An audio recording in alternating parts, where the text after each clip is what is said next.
안녕하세요. 사연 읽어주는 남녀입니다. 오늘도 와주셔서 감사드리며, 그럼 오늘의 사연 바로 소개해드리겠습니다. 화요일 저녁 식사를 마치고 남편과 TV를 보고 있을 때 갑자기 초인종이 울렸습니다. 밖에는 부슬부슬 안개비가 내리고 있었죠. 문을 열어보니 남편의 오랜 친구 용식 씨가 서 있었습니다. 용식 씨는 남편과 5살 때부터 같은 동네에서 자라면서 초중고를 함께 다닌 남편의 중마고우였죠. 용식 씨는 우산도 없이 비에 흠뻑 젖은 모습이었어요. 저와 남편은 놀라서 급히 용식 씨를 집으로 들이려 했습니다.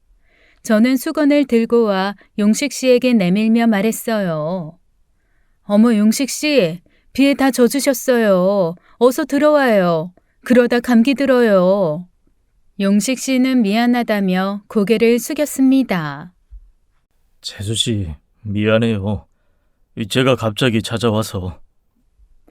남편은 용식 씨의 얼굴을 보고는 깜짝 놀란 얼굴로 물었어요. 너 무슨 일 있냐? 우산도 없이 다 젖었네.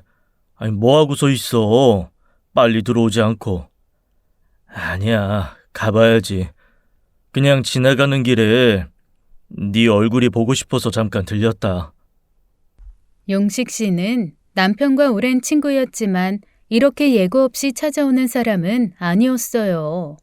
항상 저를 배려해 미리 약속을 잡고 찾아오곤 했었거든요. 그런데 오늘은 마치 계획 없이 충동적으로 온 것 같았습니다. 그래서 더욱 기분이 이상했죠. 저는 서둘러 용식 씨를 집 안으로 들이려고 했어요. 그렇게 다 젖었는데 가긴 어딜 가요. 잠깐이라도 들어와요.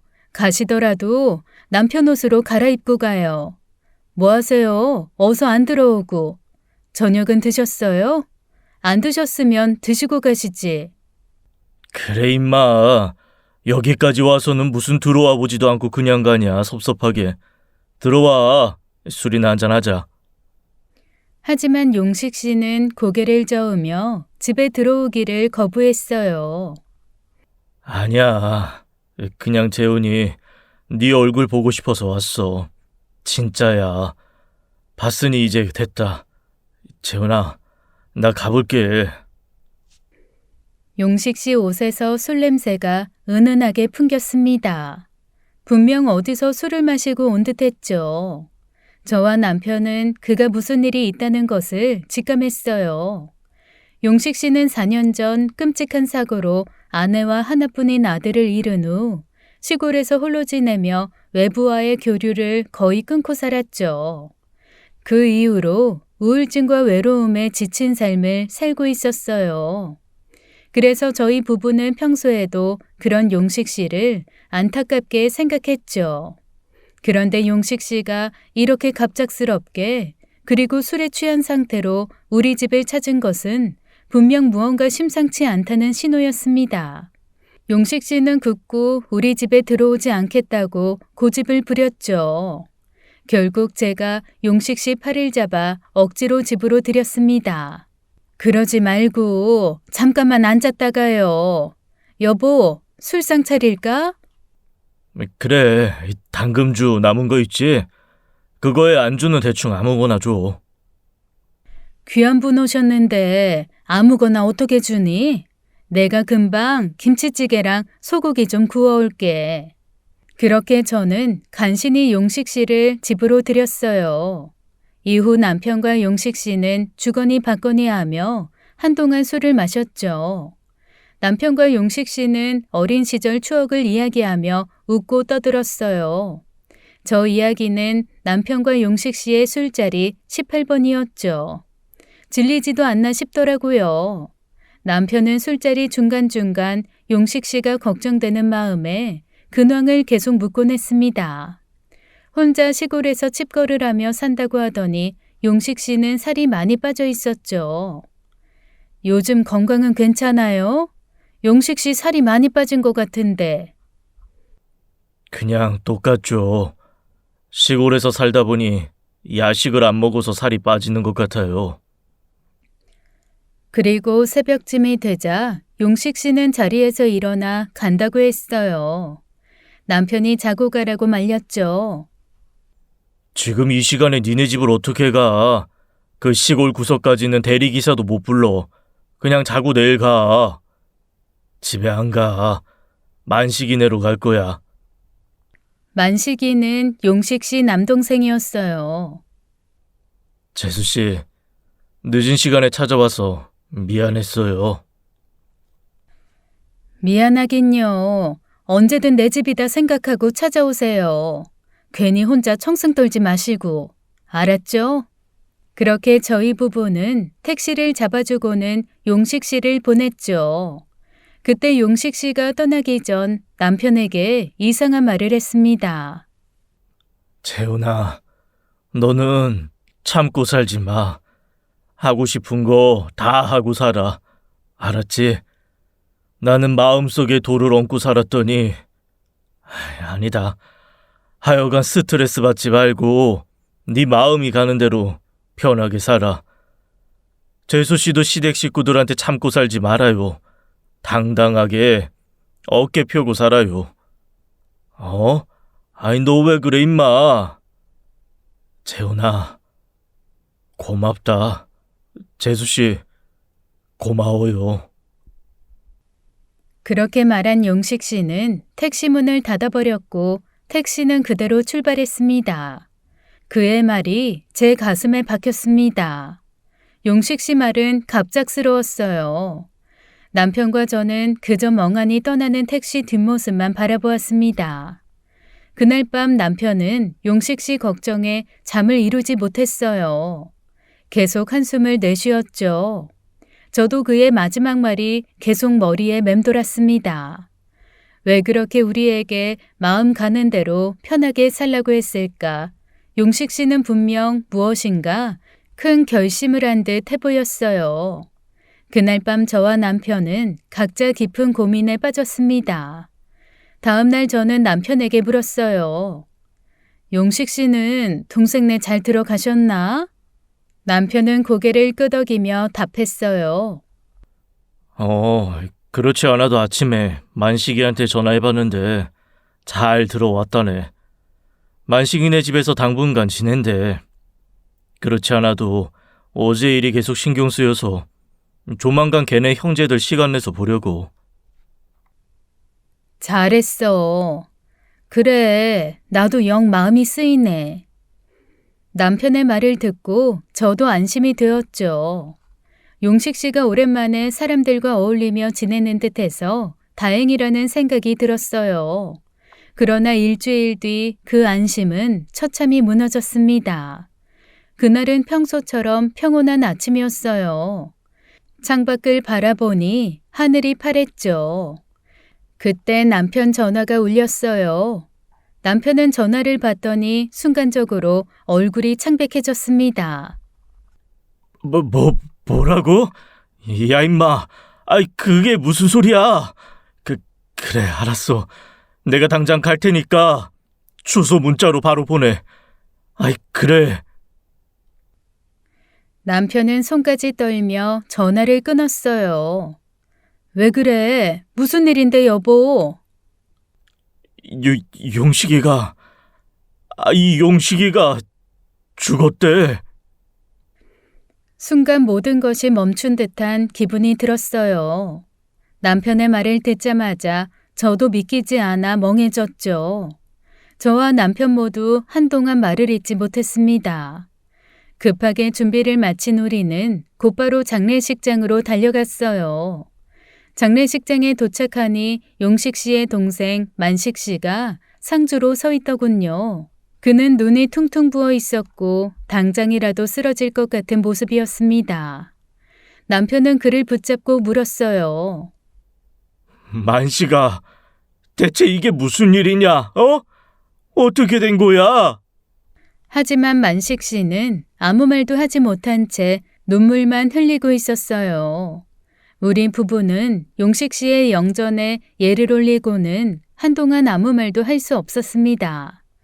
남편은 용식 씨의 사진 앞에서 우열하며 한참 동안 자리에서 일어나질 못했죠. 남편이 조금 진정된 후 우리는 만식 씨에게 대체 무슨 일이 있었는지 물었습니다. 만식 씨, 용식 씨한테 대체 무슨 일이 있었던 거예요? 멀쩡하셨던 분이 갑자기 왜? 만식 씨는 깊은 한숨을 내쉬며 사실을 말해 주었습니다. 사실 형, 암이었어요. 저도 모르고 있었어요. 모두 제 잘못이에요. 그 말을 듣자마자 일주일 전 우리 집을 찾은 용식 씨가 떠올랐습니다. 그때 이미 본인이 암을 알고 있었을 테죠. 그날 밤 용식 씨가 남편에게 했던 이상한 말이 떠올랐습니다. 그런 일이 있었으면 나한테 바로 연락을 했었어야지. 그럼 용식 씨는 병원에 계시다가 돌아가신 거예요? 그동안 아무런 소식이 없어서 몰랐는데 대체 왜 연락을 안 하셨어요? 아니, 그런데 어떻게 일주일 만에? 만식 씨는 고개를 저었어요. 그리고는 굵은 눈물 한 방울을 흘렸죠. 형은 병원에 안 갔어요. 형은 자신의 마지막 가는 방법은 자기 스스로 선택하겠다고. 그 말을 들은 순간 가슴이 철렁 내려앉았습니다. 용식 씨는 자신의 죽음을 미리 알고 스스로 마지막을 준비한 것이었죠. 만식 씨는 울면서 그날의 상황을 설명해 주었어요. 저도 형이 암인 거 모르고 있다가 우연히 알게 됐어요. 그래서 병원 가자고 그렇게 설득을 했는데 형이 이제 그만하고 싶다고, 가족들한테 가고 싶다고. 그래서 너무 걱정돼서 제가 형을 잘 지켜보고 있었어요. 그런데 제가 잠시 자리를 비운 사이 형이 집을 나갔어요. 그리고 그날 형이... 만식 씨는 말을 끝맺지 못하고 고개를 떨구었어요. 저와 남편은 용식 씨의 마지막이 너무나 허망해 눈물을 참을 수 없었죠. 장례식 내내 남편은 슬픔에 빠진 채 자리를 지켰습니다. 용식 씨와의 50년 우정이 이렇게 갑작스럽게 끝날 줄은 아무도 몰랐겠죠. 남편은 용식 씨와의 수많은 추억이 떠오르는 듯 그의 사진 앞에서 한동안 멍하니 서 있었어요. 그때 만식 씨가 조용히 다가와 작은 종이 쪽지를 건넸습니다. 형이 남긴 메모예요. 형이 마지막에 형님을 위해 적어둔 것 같아요. 남편은 조심스럽게 그 쪽지를 받아 펼쳤어요. 그 안에는 용식 씨가 남긴 짧은 메시지가 적혀 있었습니다. 재훈아, 너는 나처럼 바보처럼 살지 마라. 너는 마음이 가는 대로 나비처럼 그렇게 훨훨 살아라. 그리고 못난 날 용서해라. 이 마지막 말이 남편의 가슴을 후벼 팠습니다. 남편은 그 자리에서 또다시 오열했어요. 용식 씨가 남긴 마지막 유언과도 같은 말에 남편은 참을 수 없는 눈물을 흘렸죠. 저도 그 쪽지를 보고는 그동안 용식 씨의 마음이 얼마나 아팠을지 또 얼마나 힘든 결정을 했을지 상상조차 되지 않았습니다. 그가 우리에게 마지막으로 남긴 그 말은 우리에게 그저 안녕을 구하는 말이 아니었어요. 그것은 삶을 대하는 그의 마지막 조언이자 부탁이었죠. 장례식이 끝난 후에도 남편은 한동안 그 자리에서 일어날 수 없었습니다. 저도 남편의 손을 잡고 용식 씨의 마지막을 떠올리며 한참을 서 있었고요. 용식 씨 장례식을 마치고 난 후 남편은 점점 예전과 다른 모습으로 변해갔습니다. 밥도 잘 먹지 않고 잠도 제대로 자지 못했죠. 자주 베란다에 나가 멍하니 밖을 바라보며 한숨을 쉬는 모습이 많아졌습니다. 그때마다 남편이 걱정되어 말을 걸었지만 남편은 그저 고개를 저으며 괜찮다고만 했어요. 그러던 어느 날 남편은 결국 쓰러지고 말았습니다. 저녁 식사를 준비하던 중이었는데 갑자기 거실에서 쿵 소리가 났어요. 깜짝 놀라 남편을 보니 바닥에 쓰러져 있었죠. 저는 급하게 119를 불러 병원으로 달려갔어요. 다행히 남편은 금방 깨어났지만 의사는 몇 가지 검사를 해보자고 했습니다. 스트레스나 피로 누적일 수 있지만 몇 가지 검사를 진행해봐야 정확히 알 수 있습니다. 그렇게 입원을 하고는 몇 가지 검사를 했어요. 며칠 뒤 검사 결과가 나왔어요. 남편은 위암 3기였습니다. 그 소식을 들은 순간 저는 세상이 무너지는 듯한 충격을 받았어요. 수술과 항암 치료를 빠르게 시작해야 합니다. 시간이 중요해요. 남편은 의사의 말을 듣고 나서도 담담하게 말했습니다. 용식이가 그렇게 떠나니 나도 그 친구 따라가는 건가? 저는 그 말을 듣고 깜짝 놀랐어요. 남편의 쉽게 포기하는 듯한 태도가 화가 났습니다. 당신, 그런 소리 하지도 마. 용식 씨는 용식 씨고 당신은 당신이야. 지금부터는 오직 치료할 생각만 해. 지금 이상한 생각하는 거야? 그런 말 하지 말라고. 남편은 제 말을 듣고는 잠시 침묵하더니 고개를 끄덕였어요. 하지만 남편은 그 속에서도 용식 씨의 마지막 말을 떠올리며 저에게 이야기했어요. 용식이가 마지막에 했던 말, 마음 가는 대로 편하게 살라는 말, 그 말이 계속 생각나. 남편은 잠시 말을 멈추더니 저를 바라보며 미안하다고 말했습니다. 그동안 어머니하고 여동생 때문에 당신한테 너무 많은 스트레스 줘서 미안해. 정말 미안해. 결혼 생활하는 동안 저는 시어머니와 시누이 때문에 많은 고통을 받았었어요. 매년 다양한 사고를 치는 시댁 식구들 때문에요. 하지만 장남인 남편은 언제나 참고 인내하며 그 사고 뒷수습을 해왔었죠. 물론 그 안에서 힘들고 스트레스 받는 건 저였고요. 남편의 눈에는 후회의 눈물이 맺혀 있었어요. 저는 남편의 손을 잡으며 답했습니다. 괜찮아. 다 지난 일이야. 이제 그런 거 그만 걱정하고 빨리 병이나 나을 생각 먼저 해. 용식이가 당신한테 참지 말라고 했잖아. 그러니 이제는 참지 마. 더 이상 어머니랑 내 동생 일로 스트레스 받지 말고 당신이 하고 싶은 대로 살아. 알았지? 그 말을 들으니 마음이 뭉클해졌습니다. 그동안 남편도 힘들었을 텐데 이제야 본인의 감정을 솔직하게 말하는 듯 했어요. 저는 남편의 말을 듣고 다시 다짐했습니다. 알았으니까, 그러니까 당신은 병이나 빨리 나아. 우리 앞으로 행복하게 살아야지. 그때는 미처 몰랐습니다. 용식 씨가 마지막으로 남긴 그 말이 우리 부부의 삶을 바뀌게 해줄 거라는 사실을요. 남편의 암 확진 후 저는 급히 아들 부부에게 연락을 했습니다. 남편의 상황을 알게 된 아들 부부는 한 걸음에 병원으로 달려와 남편을 보자마자 슬피 울었어요. 저는 눈물을 참으며 아들 부부를 달래주었고 아들 부부도 저를 꼭 안으며 위로해 주었죠. 이후 남편은 위 절제 수술을 받았습니다.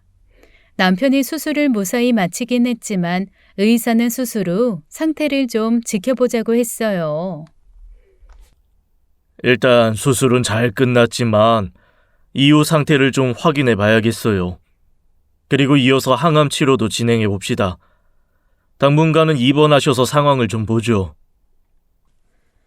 그렇게 남편은 병원에 입원한 채로 회복을 기다리며 지냈습니다. 그런데 남편은 입원해 있는 동안에도 일손을 놓지 않았어요.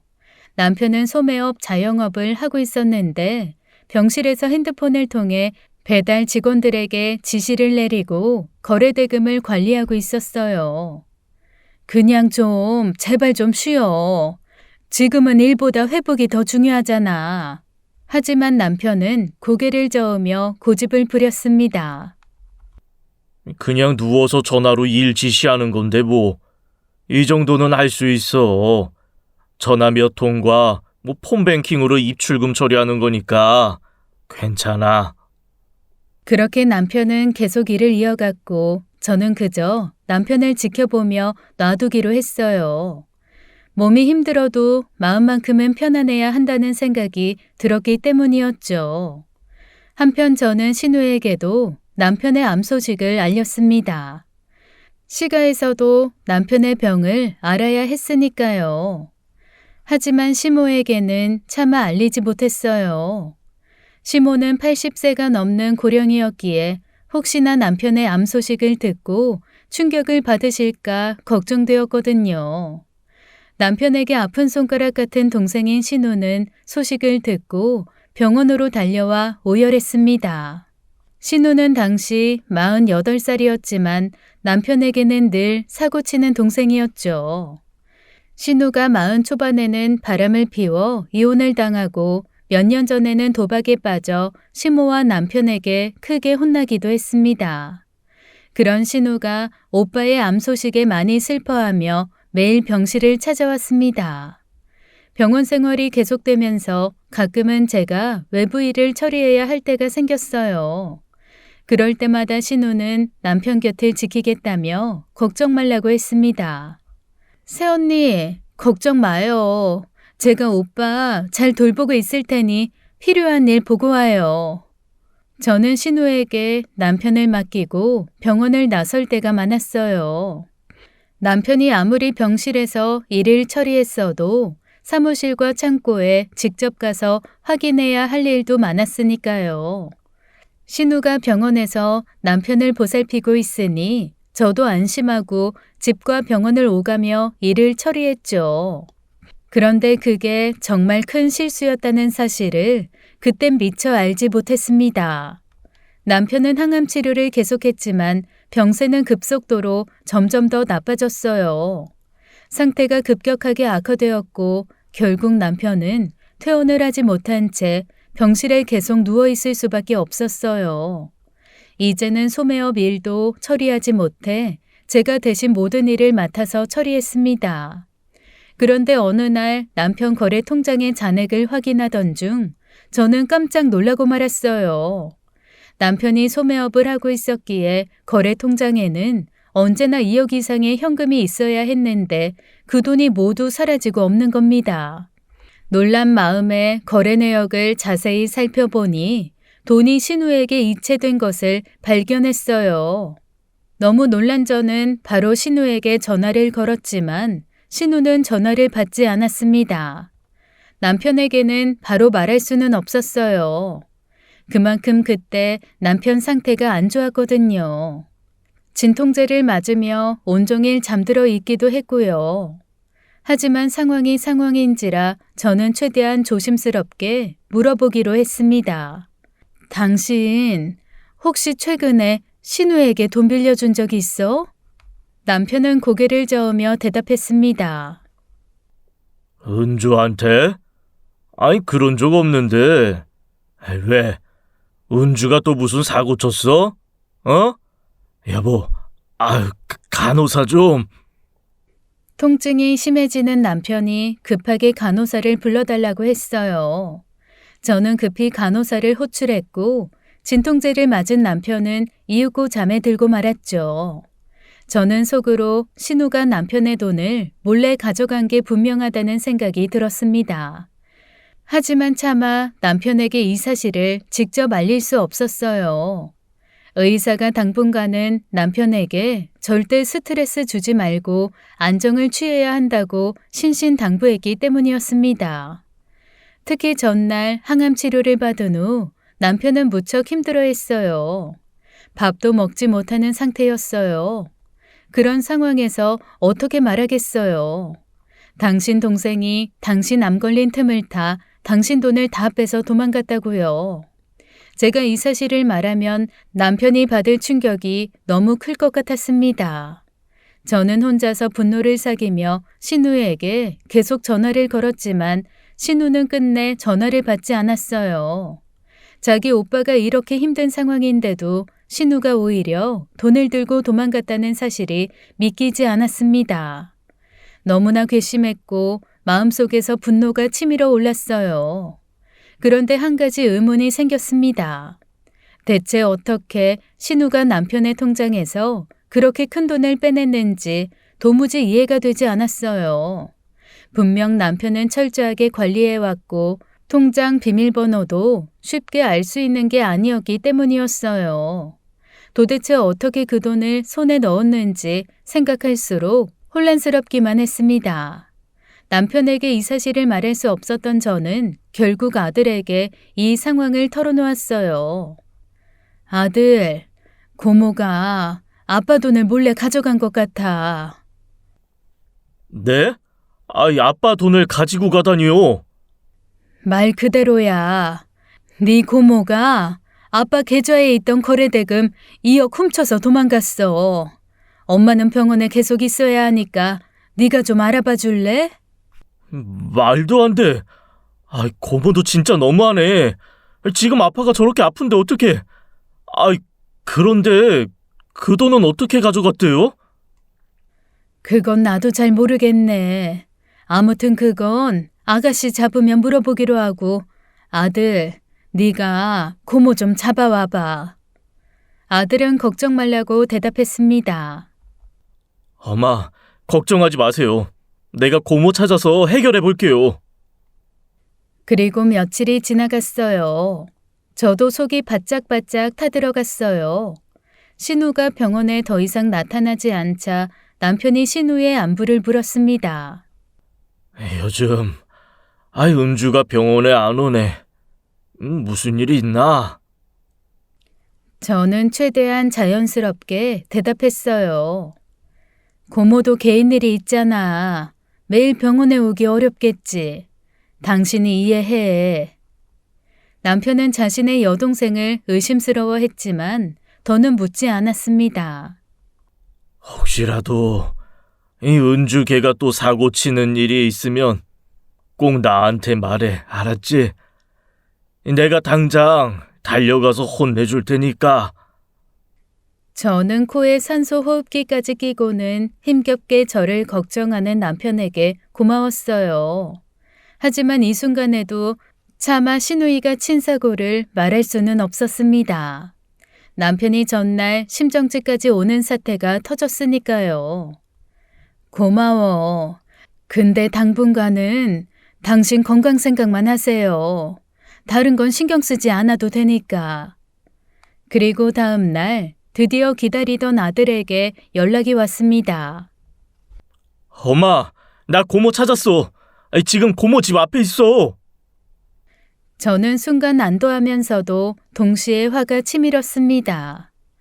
준호야, 잘 잡고 있어. 알겠어? 그 자리에서 고모 놓치지 말고 기다려. 엄마 곧 갈게. 남편에게는 볼 일이 있다며 잠시 병원을 비우겠다고 말하고 저는 서둘러 아들이 있는 곳으로 향했습니다. 차를 운전하면서도 머릿속은 복잡했고 분노가 가득 차올랐어요. 그때 문득 용식 씨가 살아생전 제게 했던 말이 떠올랐습니다. 재수 씨, 참고 살지 말아요. 그 말이 지금 이 순간 제 가슴을 울리더군요. 자기 오빠가 암에 걸려 생명을 장담할 수 없는 상황에서 오빠 돈을 몰래 빼내고 도망친 건 절대 용서할 수 없는 일이었어요. 저는 신우를 단단히 혼내주고 법적인 처벌도 받게 할 생각이었죠. 그리고 반드시 남편이 힘겹게 벌어온 그 돈을 다시 받아오기로 결심했습니다. 병원을 나와 아들에게 전화를 걸었더니 아들은 신우가 사는 아파트 앞 놀이터에 있다고 말했습니다. 저는 화가 나서 바로 그곳으로 갔죠. 도착해보니 상황은 이미 난리가 나 있었어요. 신우는 도망가려고 안간힘을 쓰며 소리를 지르고 있었고 그런 신우의 손목을 아들이 붙잡고 있었습니다. 아들은 키가 180cm가 넘는 큰 체격이었고 신우는 150cm 조금 넘는 작은 체격이었기에 신우가 아무리 난리를 쳐도 도망갈 수 없었어요. 저는 분노에 찬 상태로 신우에게 다가가 단도직입적으로 물었습니다. 아가씨, 내 남편 돈 빼돌렸어요? 분노에 찬 제 말에 신우는 거짓말을 하며 변명하기 시작했어요. 새언니, 무슨 말을 그렇게 해요? 빼돌린 게 아니야. 오빠한테 잠시 빌린 거예요. 빌렸다고요? 재훈 씨는 아가씨한테 돈 빌려준 적 없다고 하는데요? 아직 허락을 받은 건 아니고 제가 급해서 먼저 빌리고 오빠한테 나중에 허락받으려고 했어요. 네? 그게 무슨 말이에요? 그건 빌린 게 아니라 몰래 가져간 거죠. 그게 어떻게 빌린 거예요? 지금 오빠가 아파서 말을 못한 거죠. 언니, 왜 나한테 소리를 질러요? 아, 됐고. 그 돈 어떻게 빼갔어요? 당장 말해요. 그냥 했어요. 뭘 그렇게 자세하게 알려고 들어요? 말 안 해요? 그래요, 그럼. 하지 말아요. 경찰한테 설명해요. 지금 경찰 부를 테니까. 그렇게 말하고는 저는 바로 핸드폰을 꺼내 112를 누르기 시작했습니다. 그러자 다급하게 신우가 저를 제지하더군요. 오빠 병간호할 때 봤어요. 뭘 봐요? 오빠가 핸드폰으로 거래처에 대금 입금할 때 은행 비밀번호 누르는 거 뒤에서 유심히 보고 있었어요. 그래서 오빠 진통제 맞고 잠들었을 때 오빠 폰으로 은행 들어가서 제 계좌로 돈 좀 빌린 거예요. 미쳤어요? 그걸 사람들은 빌렸다고 말 안 하고 훔쳤다고 말하는 거예요. 몰래 빼돌리고 훔친 거라고요. 당장 그 돈 내놔요. 진짜 확 경찰에 신고해버리고 싶은데 남편 봐서 참는 거니까 당장 그 돈 내놔요. 아이씨, 쓸 데가 있어서 그래요. 나중에 돌려줄게요. 헛소리 말고 당장 돌려놔요. 험한 꼴 보기 전에. 아, 몰라. 나 지금 돈 없어. 나? 너 지금 나한테 반말했니? 그래. 그럼 나도 짧게 말할게. 돈이 왜 없어? 2억을 며칠에 다 썼다고? 그래, 그럼 고소할게. 그렇게 알아. 새언니가 무슨 자격으로 고소를 해? 그 돈이 오빠 돈이지 언니 돈이야? 고소는 오빠가 해야 맞는 거지. 언니가 어떻게 고소를 해? 근데 지금 오빠가 아픈데 오빠가 어떻게 고소를 해? 언니는 고작 이런 일로 오빠 아픈데 분란을 일으키고 싶어? 신우의 저런 뻔뻔한 태도에 분노가 치밀어 올랐습니다. 당장이라도 한 대 쳐버리고 싶었죠. 너는 오빠가 아픈데 이런 짓을 하고 싶니? 오빠가 암으로 힘들어하는데 이러고 싶냐고. 막말로 오빠 죽으면 어차피 그 돈은 가족이 가져야 할 돈이잖아. 내가 미리 쓴다고 뭐가 달라져? 뭐? 죽으면? 너 그딴 개소리 할래? 재훈 씨가 죽긴 왜 죽어? 그리고 설령 그렇다고 해도 내가 상속받을 돈인데 네가 왜 그 돈을 탐내? 언니는 피 한 방울 안 섞였잖아. 난 오빠랑 피가 섞인 남매야. 그러니까 따지고 보면 내가 진짜 가족이지. 언니는 이혼하면 그냥 남이야. 이 말을 듣는 순간 저는 분노를 참을 수 없었어요. 저 말도 안 되는 개소리를 늘어놓는 신우의 뻔뻔함에 치가 떨렸죠.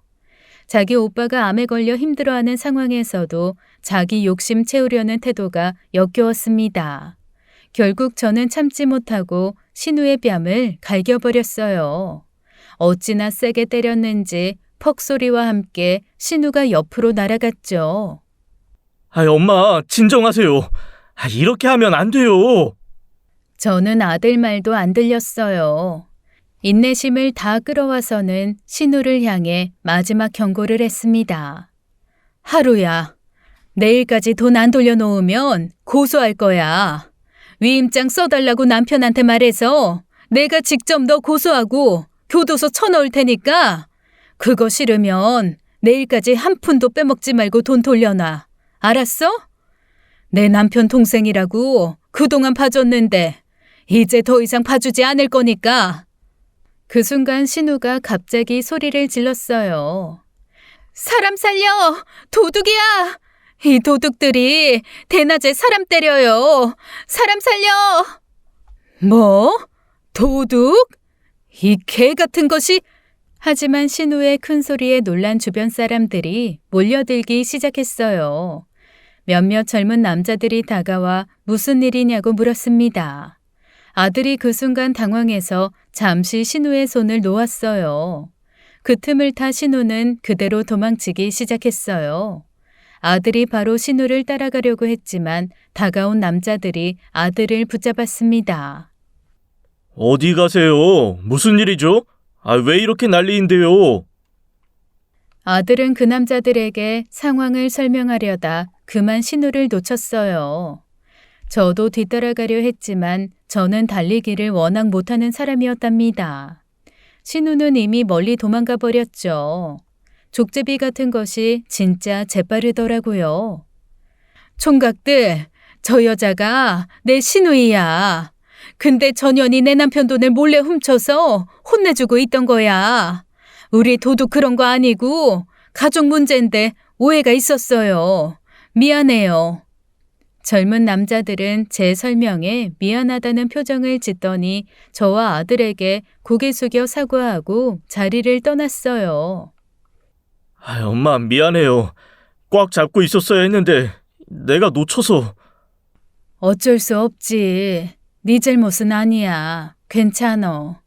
이제 그냥 내일까지 기다려보고 돈 안 돌려놓으면 어쩔 수 없이 아빠한테 말해서 네 고모 그냥 고소하려고. 아휴, 더 이상 방법이 없었어요.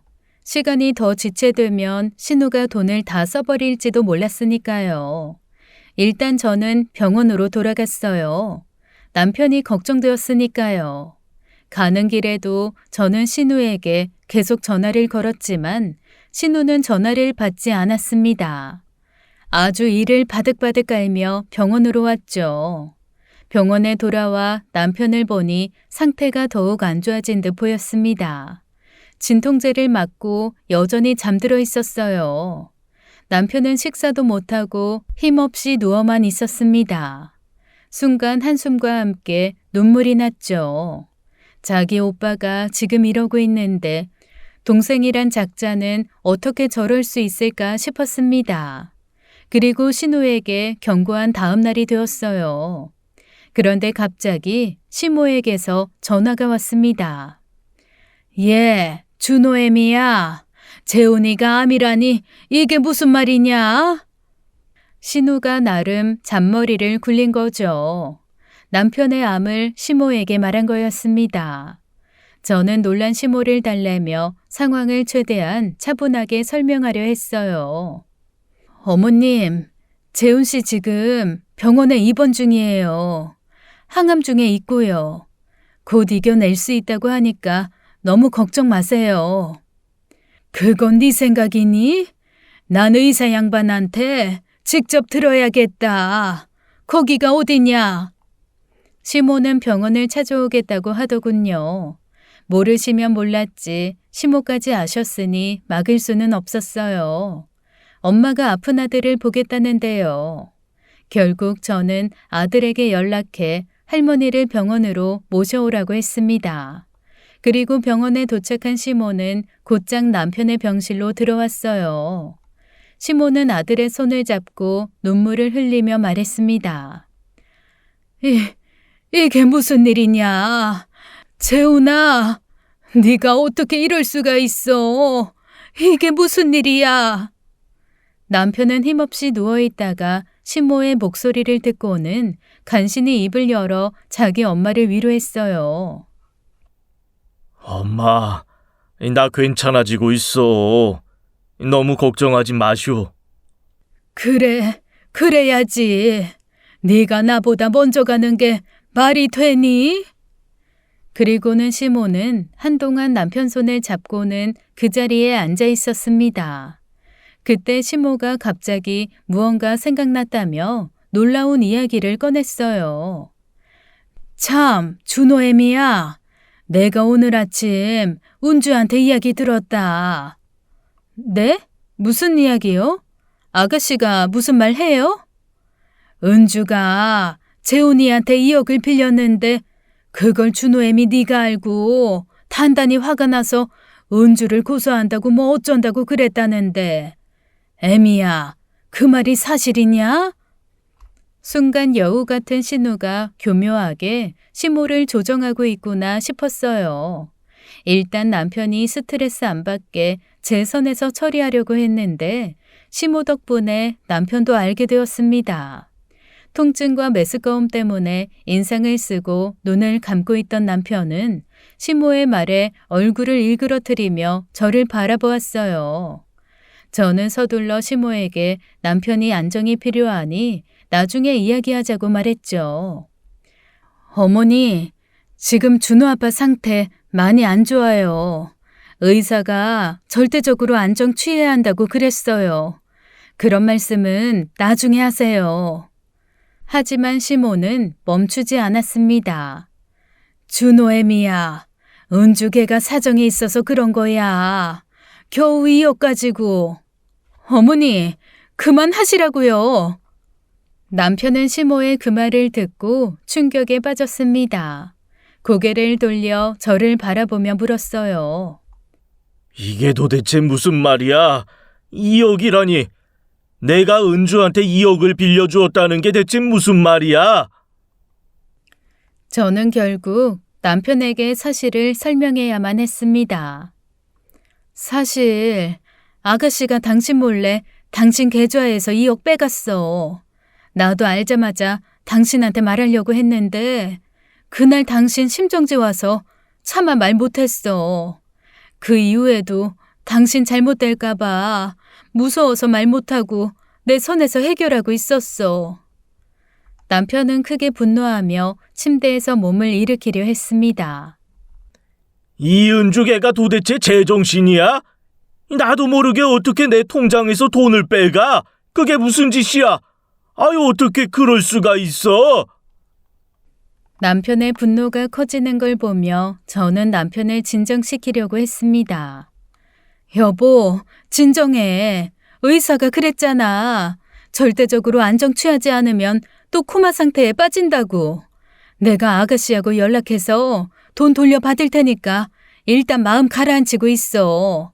지금은 돈보다 당신 건강이 더 중요하다고. 남편을 겨우 진정시킨 후 저는 시모를 대기실로 데리고 나왔습니다. 어머니, 재훈 씨 지금 상태가 많이 안 좋아요.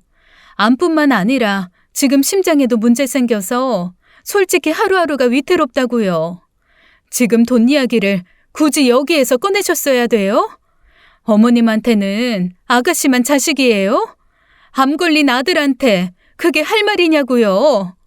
아가씨한테 무슨 말을 들었는지 모르겠지만 아가씨 말 듣지 마세요. 그리고 아가씨 일은 이제 제가 알아서 해결할 테니 더 이상 재훈 씨한테 이런 얘기 하지 마세요. 미안하다. 난 재훈이가 은주한테 돈을 빌려줬다길래 재훈이도 알고 있는 줄 알았지. 그럼 은주가 지 오빠 돈을 훔쳤다는 거야? 준호애미 너는 그럼 어떻게 해결하겠다는 거냐? 방법이 뭐가 있겠어요. 경찰에 신고하고 고소해야죠. 제 말에 시모는 크게 놀라며 말했습니다. 아이고 은주애미야, 그러지 말아라. 그냥 그 돈 은주 주자. 걔가 얼마나 불쌍하니. 은주걔는 너처럼 남편도 없고 그리고 하나뿐인 자식도 다 뺏기지 않았냐. 걔가 얼마나 불쌍한지. 저는 그 말을 듣고 더 이상 참을 수 없었습니다. 아가씨가 뭐가 불쌍해요. 남편 없는 건 아가씨가 매부 친구랑 바람나서 없는 거고요. 하나뿐인 자식이 아가씨가 아닌 자기 아빠 따라간 건 아가씨가 매일 자기 아들 때려서 그런 거잖아요. 그런데 대체 뭐가 불쌍한데요? 어머님, 불쌍한 건 제 남편이에요. 어머님 딸 말고 어머님 아들이요. 어머님, 그동안 남편하고 제가 아가씨 뒤치다꺼리 하느라고 얼마나 힘들었는지 아세요? 근데 이젠 몰래 자기 오빠 돈까지 훔쳐가고 있어요. 그것도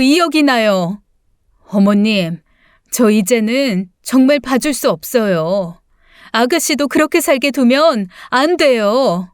제가 이렇게 강하게 나오자 시모는 순간적으로 화가 난 듯 저를 바라보며 소리를 질렀습니다.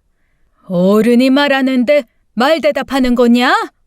네가 뭘 안다고 그런 소리를 해? 김서방 그놈이 얼마나 은주를 외롭게 했는지 알아? 그러니 내 딸이 바람이 났지? 그리고 남매지간에 어려우면 2억 정도는 빌려주는 게 아니라 그냥 줄 수도 있는 거다. 그게 네 돈도 아닌데 왜 네가 열을 내? 막말로 넌 이혼하면 그냥 남이야. 그런데 은주하고 재훈이는 피가 섞인 남매고. 저도 참지 않고 소리를 질렀어요. 아가씨를 어머니가 낳으신 게 맞네요. 어떻게 아가씨랑 똑같은 말을 하세요? 아가씨도 어제 그러더라고요. 오빠 암으로 죽으면 오빠 돈 다 자기 거라고. 그 말은 시모에게도 충격이었나 보더군요. 결국 시모는 더 이상 아무 말도 하지 않고 고개를 푹 숙인 채 집으로 돌아가겠다고 했습니다. 아들이 급히 따라오며 말했어요. 엄마, 내가 할머니 모시고 갈게요. 그러지 마. 그냥 택시 태워서 보내드리고 너는 다시 병원에 와서 아빠 곁에 지켜. 아들은 고개를 끄덕이며 시모를 택시로 안내했고 저는 다시 병실로 돌아가 남편의 상태를 살폈습니다. 병실로 돌아오니 남편은 여전히 화가 가라앉지 않은 상태였어요. 남편은 신우에게 전화를 했지만 받지 않는다고 그러더군요. 이것이 내 전화를 안 받네. 당신 어머니랑 병실 나가고 지금까지 계속 전화했는데 안 받아. 저는 한숨을 쉬며 대답했습니다. 내 전화도 안 받아. 남편은 점점 더 분노하며 말했습니다. 그냥 경찰에 신고해. 더 봐줄 수 없어. 그런 건 내가 처리할게. 당신은 스트레스 받지 말고 흥분도 하지 말고 항암 치료에 집중해. 그런데 대체 걔가 내 계좌에서 어떻게 돈을 빼간 거야? 내가 방금 핸드폰으로 은행 어플에 들어가니 정말 거래대금 다 가져갔던데. 당신이 일 처리하고 있을 때 당신 뒤에서 몰래 보고 있었대. 그때 은행 비밀번호 같은 거 다 알아냈대. 도둑이 따로 없네. 나 이제 더는 은주 걔랑 볼 일 없어. 완전히 영 끊을 거야. 그 돈, 나 죽으면 당신이 먹고 살 돈이야. 그걸 그렇게 몰래 훔쳐가? 못된 것. 남편의 말에 저는 눈물이 나올 뻔했지만 최대한 담담하게 말했습니다. 당신 절대 안 죽어. 그런 말 하지 말고 힘내서 치료 잘 받을 생각만 해. 하지만 남편은 신우를 경찰에 꼭 신고하겠다고 고집을 부렸어요. 저는 남편의 건강을 위해 이렇게 말했습니다. 나한테 위임장 써줘. 내가 알아서 경찰에 신고할게. 당신은 항암 치료에만 집중해. 남편은 잠시 저를 바라보더니 고개를 끄덕였습니다. 남편의 위임을 받아 저는 신우를 정식으로 고소했어요. 경찰서에서 고소장을 작성하고 나서 신우에게 바로 문자를 보냈죠. 네가 어머님한테 다 말해서 이제 네 오빠도 다 알아. 이런 걸 제 꾀에 지가 넘어간다 이런 건가? 아무튼 재훈 씨가 너 고소하라고 해서 방금 경찰서에 고소장 쓰고 왔어. 지금이라도 돈 돌려놓으면 고소는 취하할 수 있어. 어떻게 할까? 그동안 제가 걸었던 전화와 문자들은 모두 무시하더니 고소했다고 문자를 보내자마자 신우에게서 전화가 바로 걸려왔습니다. 신우는 전화가 연결되자마자 화가 잔뜩 난 목소리로 말했어요. 새언니, 미쳤어요? 어떻게 가족끼리 이런 일로 고소까지 해요? 그거 돈 빌린 거라고요. 어떻게 새언니가 나한테 이럴 수가 있어요? 이젠 또 반말 안 하네. 왜? 쫄리니? 아가씨, 당연히 해야지. 가족이 아픈데 자기 오빠가 생사의 갈림길에 있는데 아가씨가 한 짓이 뭔지 잘 생각해봐. 그게 얼마나 잘못된 일인지 생각도 안 해봤어? 나도 사정이 있었어요. 진짜 궁지에 몰린 것처럼 돈 쓸 곳이 필요해서 그런 거라고요. 그래서 어쩌라고요? 사정 있으면 다들 남의 돈 훔쳐도 되는 거야? 그런 거야? 더 이상은 안 돼. 그러자 신우의 목소리가 갑자기 약해졌습니다. 제발요, 언니. 한 번만 봐줘요. 제발 좀 살려줘요. 내가 지금 너무 힘들어서 그런 거라고요. 저는 잠시 침묵한 뒤 단호하게 물었습니다. 그럼 무슨 일이 있었는지 솔직히 말해봐. 왜 그런 짓을 한 건지 들어봐야겠어. 들어보고 결정할게. 하지만 신우는 쉽게 말하지 못하고 머뭇거렸습니다. 말 못해요. 그냥 넘어가 줄 수 없어요? 제발 좀 그냥 봐달라고. 말 못해? 그러면 고소 취하는 없어. 꿈도 꾸지 마. 그러자 신우는 한참을 망설이다가 결국 무슨 일인지 말을 꺼내기 시작했습니다. 언니, 사실 나 도박했어. 저는 그 말을 듣고는 기겁을 했습니다. 신우가 이미 몇 년 전에 도박으로 큰 문제를 일으켜서 시모가 집까지 팔아 도박 빚을 해결한 전적이 있었거든요. 그런데 또다시 도박을 한 것이었습니다. 뭐라고? 도박을 했다고? 신우는 떨리는 목소리로 대답했습니다. 네. 그런데 이번엔 진짜 일이 커졌어요. 돈을 너무 많이 잃었는데 내가 좀 무서운 사람들한테 돈을 빌린 거야. 그래서 돈 안 갚으면 나 진짜 큰일 나요. 그래서 오빠 돈이 필요했던 거야. 저는 경악을 금치 못했습니다. 그러니까 도박빚 때문에 재훈 씨 돈 2억을 훔친 거다 이거지? 5년 전에 그날 일을 치고 또 이런다는 거지? 너 미쳤니? 역시 도박꾼들은 손발을 잘라도 혀로 도박한다더니 사실이네. 이걸 지금 나보고 어떻게 이해하라는 거야? 너 진짜 제정신이야? 신우는 눈물 섞인 목소리로 변명하기 시작했습니다. 진짜 미안해요.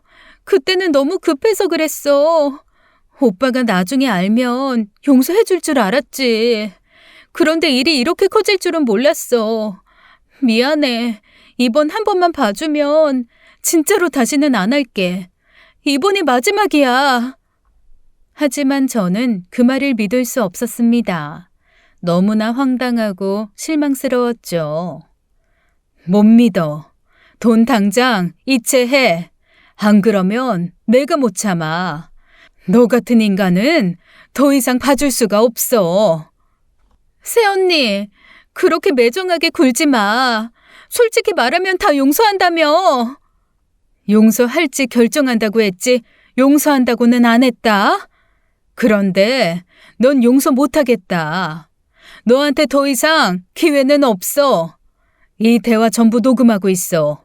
너 도박한 사실도 경찰에 신고할 거야. 신우는 그제야 제게 격하게 욕을 퍼부었습니다.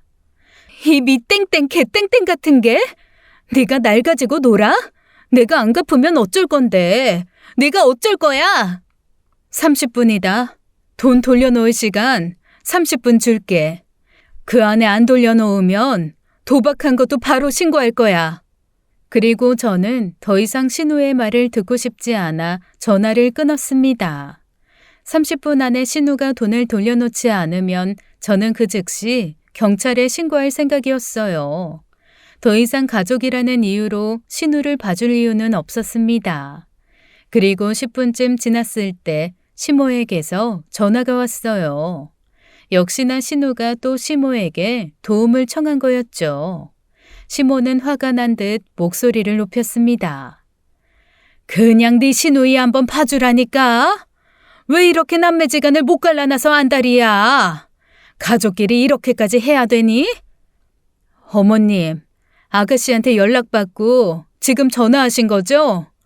아가씨가 왜 재훈 씨 2억 훔쳤는지 아세요? 그걸로 또 도박빚 갚으려고 했대요.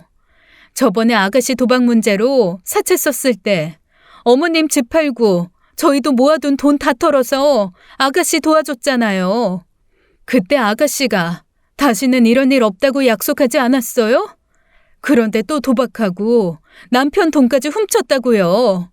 이젠 끝이라고요. 그래도 가족끼리 경찰에 신고하고 그러는 건 아니지 않니? 그냥 살살 말해서 이제 다시 도박하지 말라고 다 이르면? 아니요.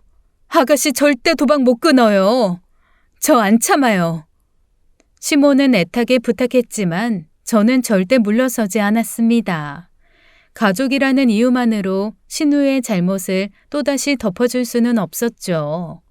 30분이 지나도 신우에게서 돈이 들어오지 않았습니다. 저는 결국 경찰에 바로 신고했습니다. 상습 도박과 남편 돈을 훔쳐 도망간 것까지 모두 고소했어요. 경찰은 조사를 진행하겠다고 했습니다. 3일 후 경찰에게서 신우를 잡았다는 연락이 왔어요. 경찰은 제가 신우와 통화했던 기록을 바탕으로 기지국 위치를 추적해 도박장을 찾아냈다고 하더군요. 신우는 결국 상습 도박 혐의로 체포되었고 재판에서 실형을 선고받았습니다. 다행히 경찰이 신우 집을 수색하면서 현금 1억 7천만 원을 찾아냈어요. 그 돈은 저희에게 돌려주었고 남편도 그나마 마음의 짐을 조금 덜 수 있었죠. 이후 남편의 상태도 다행히 점점 호전되었습니다. 항암 치료가 잘 진행됐고 상태가 좋아졌어요. 그리고 신우 사건이 벌써 3년이나 지났네요. 지금 남편은 3년째 전이 없이 건강을 유지하고 있습니다. 저희 부부는 이제 더 이상 스트레스 받지 않고 살기 위해 한적한 지방으로 내려와 조용히 지내고 있어요. 처음에 우리 부부가 시골에 내려가겠다고 했을 때 시어머니가 집에 찾아왔습니다. 재훈아, 이제 몸도 좋아졌는데 굳이 시골까지 내려가 살 이유가 있니? 병원도 여기가 더 많고 또 너 하는 일도 여기에 다 자리 잡아놨는데 말이다.